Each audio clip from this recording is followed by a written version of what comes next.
Yo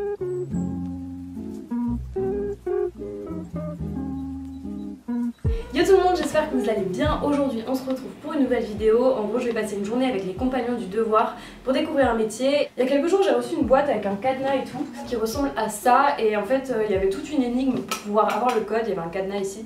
Et heureusement que vous m'avez un peu aidé sur Insta parce que je me rends compte que j'ai aucun talent. Et vous étiez là en mode ouais c'est un code César et tout machin. Et j'étais là genre je ne connais pas, ça fait mal. En tout cas j'ai pu l'ouvrir et dedans il y avait deux accessoires. Le premier c'est une Charlotte avec dedans aussi une blouse blanche. Je sais pas exactement si c'est de la pâtisserie, de la boulangerie ou un autre métier qui est lié au restaurant. J'ai aussi reçu une petite lettre de la part des compagnons qui me donne rendez-vous avec Léa qui est en formation actuellement. Du coup ce matin j'ai rendez-vous dans son entreprise qui est une des boutiques Robuchon et cet après-midi elle va m'emmener pour visiter la maison des compagnons du devoir de Paris qui est l'endroit où elle réside en fait et là où elle a ses cours. En tout cas on va en reparler de toute façon. Je pense que je vais lui poser plein de questions. Si vous connaissez pas encore les compagnons du devoir, moi aussi c'était un peu flou. En gros c'est une asso qui forme plein de jeunes à différents métiers qui sont liés soit aux techniques de l'industrie, soit au bâtiment, soit à des métiers liés à la cuisine, enfin à la restauration. Et aussi des métiers plus spécifiques comme par exemple le travail des matériaux souples, donc ça peut être le travail du cuir, de la cordonnerie. Donc beaucoup dans l'artisanat. J'ai aussi lu qu'il y avait tailleur de pierre, tonnelier, enfin des trucs hyper précis et c'est hyper intéressant donc je suis trop contente. Ça va me permettre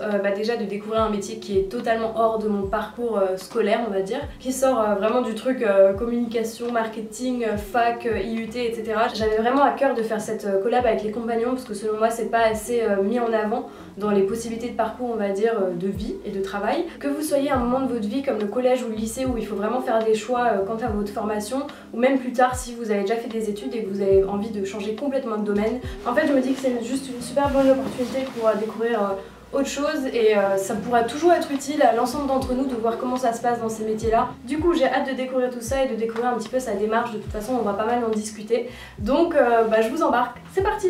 Je vais quand même mettre une veste mais en tout cas je vous emmène avec moi, c'est parti.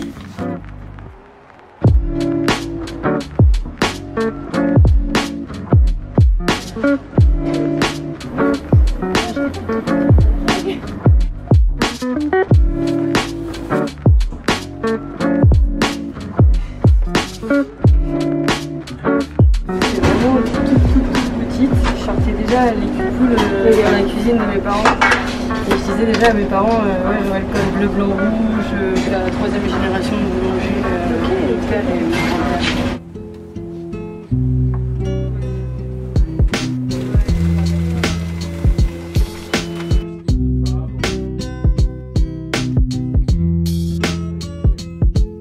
J'ai fait d'autres entreprises mais surtout des entreprises artisanales, vraiment de la pure boulangerie, jamais dans un restaurant comme ça. D'accord.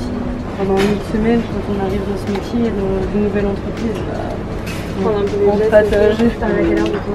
Ouais, j'arrive à 6h. Okay. Et on va diviser en gros les baguettes. On a pétri, on est 3 et on a tous un poste un peu différent. Mon chef il est au pétrissage des pâtes, donc il fait des pâtes toute sa journée. Ouais. Mon collègue à côté il fait les cuissons. D'accord. Et il met le poissonnage. Les couches qu'il y a dans le croissant, c'est une succession de beurre et de pâte à croissant. Ça va être du beurre de tourage. J'ai coupé avant. Et là, Fred. Et oui, j'ai la petite. Et donc le beurre, quand tu passes à la mélange, il s'étale sur les pâtes. Donc ça c'est une quantité pour en faire 20 ou pas du tout? Ça c'est une quantité pour faire 18 croissants. Je le mangerai déjà comme ça. Un croissant, je prends la taille de chocolat. D'accord. Chocolat dans la poche. L'oublie pas. On a 8.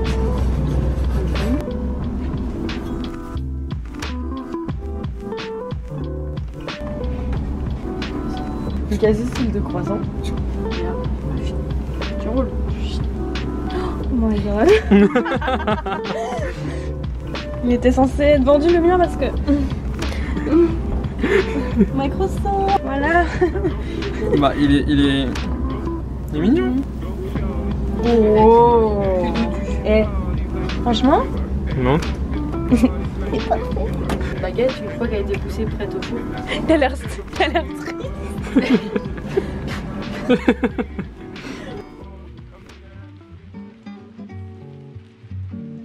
Donc, t'as cuit un peu. On compte des gaz. Elle est un peu coulée. efficace. On va replier et appuyer. En fait, il faut t'appuyer avec cette partie-là des mains. Comme ça. Hop. En appuyant, en fait, je suis en train de tout casser. Même si tu veux y aller avec ça, si tu préfères. Et là, du coup, on va hop, juste l'allonger, pas trop fort. En fait, il faut vraiment que tu la comme la pâte à modeler. Elle est belle, en une seconde, t'as rendu le truc magnifique. Ça se voit que t'es une pro, quoi. Alors, c'est pas grand, mais quand on en fait tous les jours. Ouais. Et ça, les demi-baguettes, tu l'utilises pourquoi? Pour le magasin en vente. Il y a beaucoup de personnes qui. Une baguette, c'est beaucoup trop. Et qui vont prendre une demi-baguette.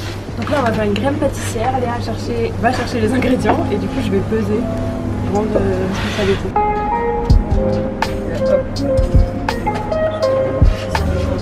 Merde. Tu graines trop, non? Cooking Mama. Look at it, look at your face. Look at it.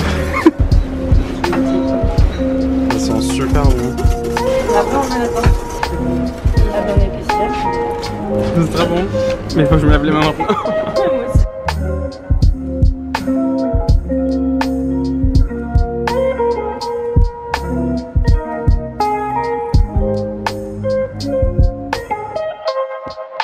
À l'image, on a l'impression que tu sais vraiment ce que tu fais. Ah ouais? Ouais.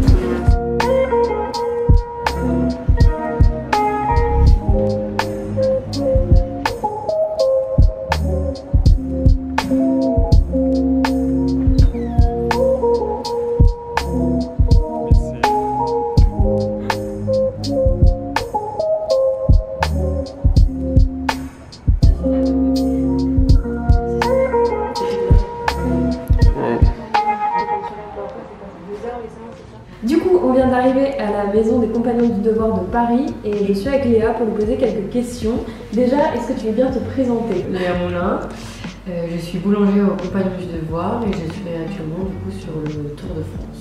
J'ai commencé par un CAP boulanger en 2 ans à Bordeaux. Après j'ai fait ma première année de BP, donc c'est un brevet professionnel en 1 an, enfin en 2 ans. J'ai fait ma première année à Cannes-sur-Mer et là je suis en train d'effectuer ma 2e année sur Paris. Ok, cool. Et pourquoi tu as choisi ce métier-là et pas une autre filière? Ça a été un peu une évidence.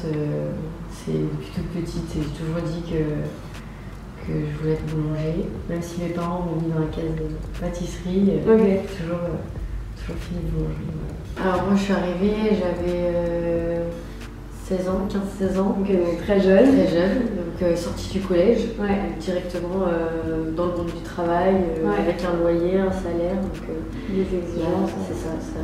On rentre tout de suite dans un moule, hein, de rien. Et puis bah là du coup j'ai dit Très beau jeu de mots de boulanger. Après on a beaucoup de pain sur la planche. Ah, pas mal.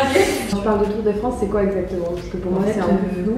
Tous les ans en fait je change de ville, donc d'entreprise. Et tous les ans il faut que je passe au moins un diplôme ou que je sois sur une année de formation. Tous les ans tu choisis où tu veux aller. Voilà, on fait 3 choix. Ouais. Et après ils peuvent ne pas être respectés ou respectés. Tout dépend de la place, des entreprises. Puis il y a beaucoup de villes qui sont demandées. Et c'est eux qui te trouvent chez qui faire ta formation? Ou c'est à toi de... On n'a pas forcément une liste d'entreprises qui prennent pas en fait. Ils vont appeler, ils vont dire bah voilà, cette année j'ai besoin de 3 jeunes, j'en ai pas besoin, tout ça. Mais après, moi j'ai toujours trouvé mes entreprises. Comme ça je suis sûre de savoir ce que j'ai. Donc là t'es chez Robuchon du coup pour Saint-Honoré. C'est toi qui les as contactés ou comment ça s'est passé? Ça a été super drôle parce que du coup sur mon changement de ville je vais aller à Nantes. Et j'ai posté une annonce pour trouver un travail spécifique à Nantes. Ouais. Et ils ont vu mon annonce et ils m'ont contacté. Ok, pour être à Paris. Mais de base, tu devais pas être à Paris. Non, pas du tout. Donc il y a quand même des petites dérogations. Voilà. C'est un peu compliqué. On va commencer par un diplôme classique, on va faire un autre Tour de France, après on va passer par une étape pour devenir compagnon.